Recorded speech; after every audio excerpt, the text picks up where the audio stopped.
Welcome to Forthright. I'm Sue Lonnie Madsen, bringing you today last week's column with additional commentary. After the prayer and praise gathering the weekend of the Gray and Oregon road fires, the term Christian nationalist seemed to me to be tossed about as an all-purpose label for anyone and anything outside a church using Christian symbolism and claiming a Christian foundation. And like so many of our most polarizing political conversations, we have to start with a definition of terms. As a proud American, I love the nation where I was born, and as a Christ follower embracing the label Christian, I knew I needed to know more about why it was being used so frequently as a pejorative label. I know people who were at the gathering. I knew they were not domestic terrorists or attempting to establish some theocracy. So I dug into writings from different perspectives and synthesized that into a column. You'll find a long list of background resources on the Substack post for your own reading and thoughtful consideration. But first the column, and I'll try to use a voice inflection to pantomime where there's or to imply where there's the scare quotes that were in the original writing. Published Thursday, September 21, 2023 in the Spokesman-Review, headlined, "Labeling is a Lazy Excuse to Not Think." Mudslinging is as old as the republic in which we stand. Even George Washington came under fire from the anti-federalists, calling him a horse beater. Today's political mud isn't as clear. A phrase like Christian nationalist is often used as a lazy synonym for conservative Christian or for any Christian who doesn't champion a progressive political agenda. The sanctimonious mudslinging toward Mayor Nadine Woodward and others for attending a concert and prayer service during a horrible weekend of fire in Spokane County is getting ridiculous. The gathering has repeatedly been labeled Christian nationalist without bothering to explain what the writer or the reporter means. It's a phrase often used as a lazy pejorative from the left aimed at religious conservatives in the same way woke is used by the right to invoke a whole host of progressive negatives.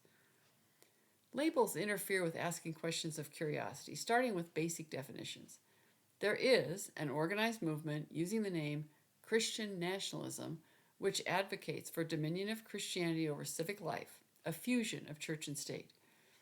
It may be understood in contrast to radical secularism, which seeks to eliminate all faith expression from the public square.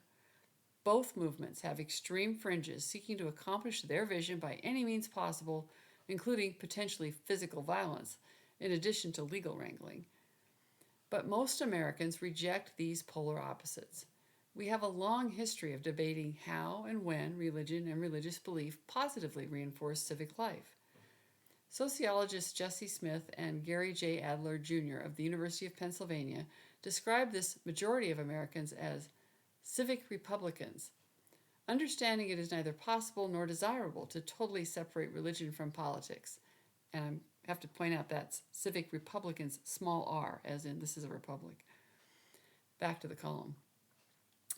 According to Smith and Adler's extensive review of current studies on Christian nationalism as a movement, published in the Journal of the American Sociological Association, and I quote, "The question is not whether religious influences will be present in public life, but rather where, how, and within what boundaries. Religious and secular Americans may dispute the precise placement of those boundaries while potentially still falling within the broad tradition of civic republicanism." End quote.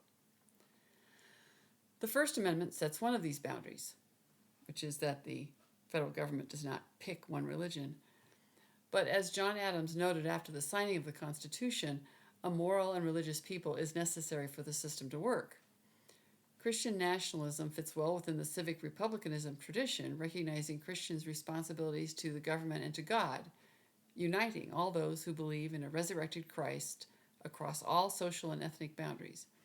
In addition to spreading the faith, Christians are charged to reach out to the abandoned, care for the poor, be good stewards of resources, pay their taxes, and participate in civic life. The authors and signers of the U.S. Constitution were steeped in the moral demands of the Bible. Christians are painfully aware that all have sinned and fall short of meeting this assignment. Not even a radical secularist should take exception to that definition. Then there is Christian nationalism as used to inflame emotions. As a political label, it becomes a catch-all for negativity. As a specific political ideology, it puts America on a pedestal and non-biblically conflates God and country. It rightly belongs in the scare quotes, often used to separate woke as defined by conservatives from woke as defined by progressives. A USA Today Ipsos poll in March found 56% of Americans agreed with a more progressive definition of woke, 39% had a negative reaction, and took it to mean, and I quote, to be overly politically correct and to police others' words, end quote. In other words, intolerant. Conservatives would agree with the need, quote, to be informed, educated on, and aware of, end quote, injustice, but calling it social injustice tilts the poll results. Just like there is such a thing as Christian nationalism at a scholarly level that feeds the right fringe, there is such a thing as critical social theory feeding the left from academia.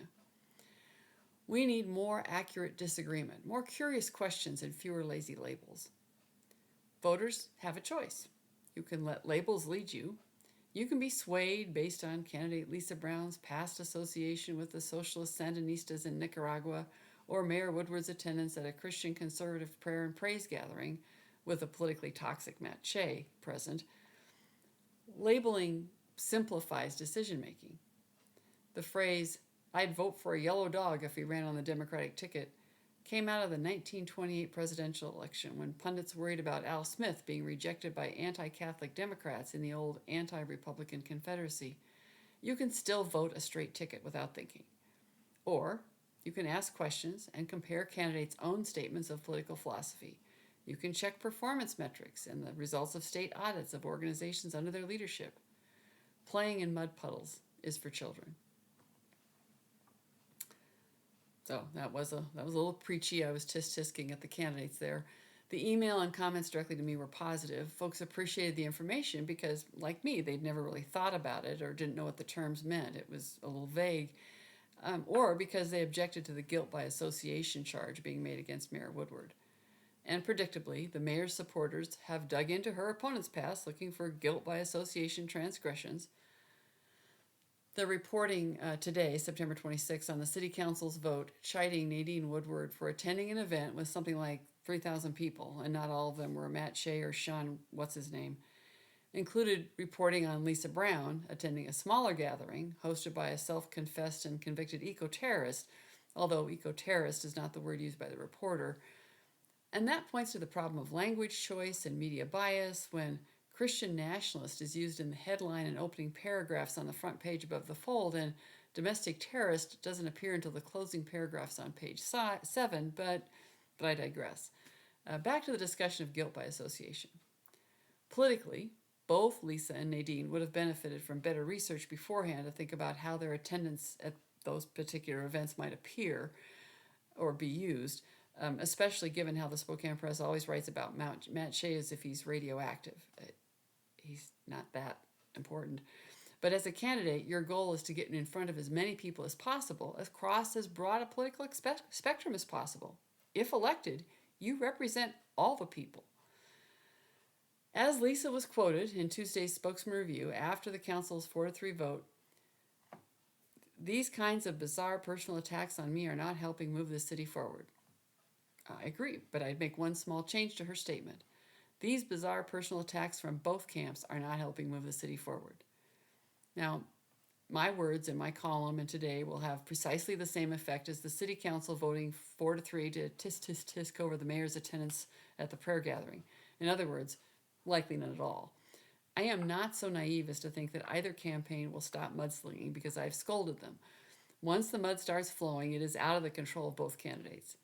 Politics has always been a dirty business, as George Washington, Thomas Jefferson, and Alexander Hamilton could all tell you. But one last appeal to the voters. Look past the name-calling, look past the labels. Both women are running based on their experience in their most recent positions. Nadine Woodward as mayor of Spokane, Lisa Brown as director of the Department of Commerce. Audits from the state of Washington are available for both the city of Spokane and the Department of Commerce through the period ending in 2021. Links to the audits and to reporting on those results are included on the Substack post. along with the links that I used as resources to dig into what Christian nationalism is and what it is not.